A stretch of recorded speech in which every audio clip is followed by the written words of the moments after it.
À la demande des scientifiques qu'on a rencontrés là, ces dernières semaines, on laisse un énorme espace sauvage, voire interdit aux piétons, pour vraiment protéger la biodiversité de ce lieu, qui est quand même assez fantastique.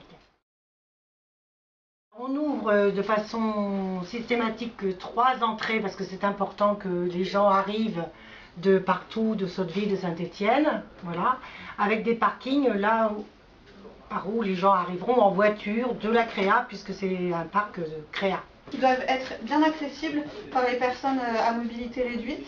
Et ensuite des accès pour les gens de la cité Verlaine et sur l'avenue du Madrier afin d'avoir un peu plus de porosité avec les quartiers. De façon systématique, on a gardé les terrains de foot qui sont obligatoirement déjà décidés. C'est 3 terrains de foot en terre tout à fait végétale. Le gazon est naturel, surtout pas de synthétique. Niet. Le groupe est catégorique là-dessus. On a positionné au tout début les 2 terrains de sport près de l'entrée principale actuelle, près des vestiaires actuels, qui garderaient leur place au même endroit pour c'est beaucoup plus pratique et tous les équipements sont là actuellement. Là, même si on a notre espace sportif, il est important qu'elle soit protégée par des végétaux, des hauts végétaux ou des petits. On se rend compte que finalement, il nous reste plus beaucoup de place dans le parc. Et du coup, la population présente à l'atelier se posait la question de est-ce qu'on peut retravailler ces périmètres de biodiversité? Est-ce qu'on peut peut-être les déplacer, voire à créer des zones, à recréer peut-être des milieux à certains endroits, à en supprimer à d'autres pour avoir une logique fonctionnelle pour le parc un peu plus cohérente en termes d'usage? Les pratiques dans le parc, donc effectivement, principalement donc, la piste qui est un élément important dans le visuel du champ de course, et donc la pratique du vélo, la pratique du jogging, et aussi qui sert, donc cette piste sert donc à desservir tous les différents lieux, avec donc les jeux d'enfants, avec la buvette. Important, on réduirait l'espace de course, même si elle est circulaire. En fait, l'idée, c'est qu'on puisse courir dans tous les chemins. Et de temps en temps, les clubs hippiques qui sont autour sont invités à venir faire vivre de façon équestre cette piste de sable qui est, comme à l'origine, reviendrait au cheval. La présence du cheval dans un hippodrome indispensable forcément. Donc le cheval pourrait être soit implanté sur le site de manière permanente pour faire une attraction supplémentaire, ou bien amené sur des événements. Et on peut également utiliser la piste pour des promenades en attelage pour le week-end, ou bien pour des démonstrations, etc. Le cheval peut aussi être le point, la star, on va dire, des différents événementiels sur la plaine.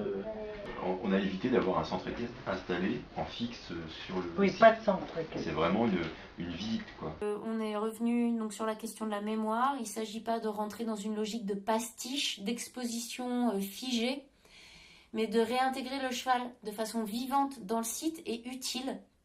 Donc pour l'attraction, pour l'agriculture, pour l'entretien, pour de la découverte de poneys. La vie des familles, elle est matérialisée ici par des aires de jeu, des barbecues, avec, pareil pour la forme pédagogique, pour permettre aux enfants de mieux appréhender le monde des animaux. On a les espaces pour les chiens, pour qu'ils se défoulent, et donc plusieurs points de jeu. Sans oublier effectivement toutes les zones pratiques pour différents usagers. On a commencé d'ailleurs par le bassin, cher à nos amis maquettistes, et ensuite autour de ce bassin se créent plus ou moins des zones de vie, des zones de loisirs, de jeux, et ainsi de suite. Et puis plus au centre, a priori, des zones avec des services tels que café, petite restauration, lieu de rencontre, peut-être lieu de travail éphémère pour des résidences d'artistes, mais pas de muséographie, pas d'œuvres installées qui viendraient d'ailleurs. Je dirais que c'est plutôt un lieu d'expérimentation où les œuvres se feraient sur place au fil de résidence ou au fil de rencontres. On a souhaité avoir un cœur de vie qu'on a positionné au cœur du parc, qui soit vraiment un lieu en dur de rencontre, de partage, de transmission de savoir, un lieu d'information, d'animation, un point de dépôt à map, de produits du terroir, des lieux d'ateliers aussi pour les habitants, pour l'équipe pédagogique de la créa, pour les associations, pour que ça soit vraiment un outil de partage, de transmission de savoir, du faire ensemble. On peut envisager aussi les différentes commandes artistiques, résidences artistiques qui pourraient venir se dérouler dans ces ateliers. Les participants ont été assez sensibles au côté le faire ensemble. La commande artistique plutôt design vers l'objet utile, fonctionnel, fait avec les habitants, fait pour les habitants, et pas l'objet statique posé dans le parc qui vient là et qui ne bouge plus et qui est assez inerte. Ici, une grande plaine, non pas événementielle, mais il nous a semblé plus important de faire une grande plaine où on pourrait avoir par exemple des petits théâtres de verdure, des choses vraiment très simples, où on peut faire du cerf-volant, de l'aéromodélisme, pourquoi pas, des gens puissent s'allonger tranquillement sur le gazon pour lire, pour discuter. Donc voilà, un grand espace, mais vraiment pas événementiel, mais surtout des petites activités où les gens peuvent se reposer. Les personnes qui ont du mal à se déplacer ou les personnes handicapées doivent vraiment avoir leur place dans le parc selon les participants. Et c'est pour ça aussi qu'ils ont positionné la plaine événementielle près d'une entrée et à un endroit où ce serait vraiment accessible par tout le monde. Alors là, il y avait tout l'aspect artistique, donc avec des sculptures ou autres qui pourraient être disséminées un petit peu partout dans le parc, et une salle pour accueillir des expos qui pourrait être couplée avec l'idée de la mémoire du site. Donc on avait pensé soit au niveau des anciennes écuries ou soit dans un bâtiment déjà existant, et complétée par une salle en dur qui pourrait accueillir les écoles et renforcer un peu le côté pédagogique, etc. Il est important, c'est que les gens puissent se promener et découvrir aussi bien des sculptures, mais on doit découvrir ce qui se passe dans des franges. Autour du jardinage, donc des jardins cultivés de façon la plus naturelle possible. Donc on parlait de permaculture, avec à la fois des choses qui sont cultivées ensemble, des jardins partagés, et puis peut-être quelqu'un qui est plus un professionnel et qui permet d'enrichir en fait les pratiques. Associé à une ferme pédagogique avec des animaux, les animaux de la ferme, et de montrer en fait tous les liens entre tout ça, la biodiversité autour de la ferme et de la culture.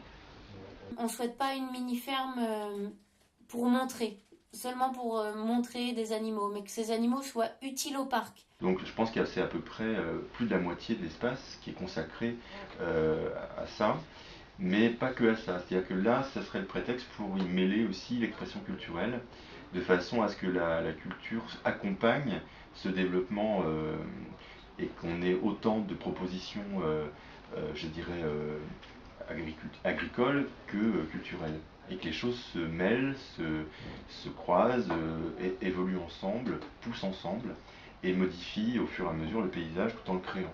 Et c'est ce subtil mélange qui me semble intéressant dans ce qu'on propose. S'il doit y avoir jardinage, ce sera à petite échelle et surtout dans un cadre pédagogique et non pas de production et avec un aspect commercial. Alors surtout pas un potager, un jardin potager, c'est plus un lieu de culture où on ferait une année par exemple la culture du lin, et on va partir de la culture du lin donc avec les chevaux, donc du travail du cheval. L'année d'après ça peut être le blé, ça peut être le maïs, ça peut être le tournesol, donc voilà. Un espace vraiment où on aurait une culture chaque année qui changerait et travailler avec le cheval de trait. Le côté échange de graines, banque de semences, troc, échange de savoir a beaucoup plu aux habitants. Ils souhaitent voir ce type d'offres et d'activités s'installer sur le site. La permaculture est importante mais n'a pas sa place selon certaines personnes sur le champ de course. Donc ça c'est vraiment le principal débat qu'il y a eu. Il faut conserver cette ouverture, ne pas planter, ne pas mettre plus d'arbres, ne pas mettre trop de choses en hauteur et laisser la nature un petit peu s'exprimer aussi au milieu, ici, là où il y a les terrains de sport actuellement. C'est pour ça qu'on a écrit « La nature reprend ses droits ».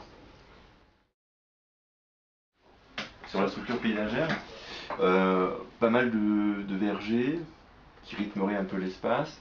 Et puis, moi je trouve que ça serait intéressant que les choses se mêlent un peu, que ça ne soit pas trop enfermé, qu'on ait vraiment des interpénétrations entre les différents espaces et fonctions, et qu'on ait le sentiment, peut-être en se promenant, de découvrir une autre façon de cultiver ou une autre façon de penser l'espace ou l'art. Même si on n'a qu'un chemin, l'idée c'est que les chemins vont se faire petit à petit. Et on n'a pas dessiné de végétal, d'arbres et tout ça, parce que c'est une conception paysagère qui va venir au fur et à mesure. Alors une grande plaine ici pour différentes activités, complétée par des terrains de foot pas trop éloignés, maintiendrait dégagée cette vue, et en même temps, à la place des anciennes tribunes, ça pourrait être le point de construction d'un observatoire. Quand on descend de la rue du Madrier, je me promène, ici, il existe un petit belvédère naturel. Donc l'idée c'est de pouvoir réutiliser cette belvédère naturelle pour permettre de voir d'un peu plus haut toutes les activités qui s'y passent dans cet espace. Même si on a des végétaux, on peut découvrir des activités assez symboliques et sympathiques. Et notamment par exemple avoir une vue sur une mare, un espace lieu humide assez important, 900 mètres carrés, où on peut découvrir et permettre des petites activités nautiques sur ce lieu. Ce qui fait la spécificité du parc, c'est son ouverture. C'est un site d'exception avec une biodiversité très riche. Le fait qu'il y ait des arbres tout autour, qu'il y ait cette structure paysagère avec la piste, fait qu'il est ce qu'il est aujourd'hui et qu'il est donc à préserver en l'état et avec cette grande ouverture. La meilleure mémoire du site repose sur le respect de son ouverture. Ça, je pense que c'est clé dans l'histoire. Et l'ouverture du site, elle n'est jamais aussi bien représentée que par les plantes les plus basses que sont les herbes. Et le respect des herbes, c'est aussi celui de l'histoire d'un hippodrome comme celui-là. Donc il était souhaité que le parc soit vraiment un outil pour faire du réseau, pour créer du lien avec les associations, lien avec la question de l'agriculture périurbaine, avec la question de l'alimentation, lien avec les communautés, que ce soit vraiment un lieu qui soit approprié par les habitants. Ensuite, au niveau justement de cette vie, donc qui va être très multipartenariale, il semble assez évident qu'il doit y avoir une coordination et que la CREA est la mieux placée pour coordonner la vie de ce parc et pour réguler les usages, réguler les appels à projets, pour aider les projets à se monter. Et vraiment, ce qu'il en est ressorti, c'était la volonté d'avoir un lieu pour les gens et fait par les gens.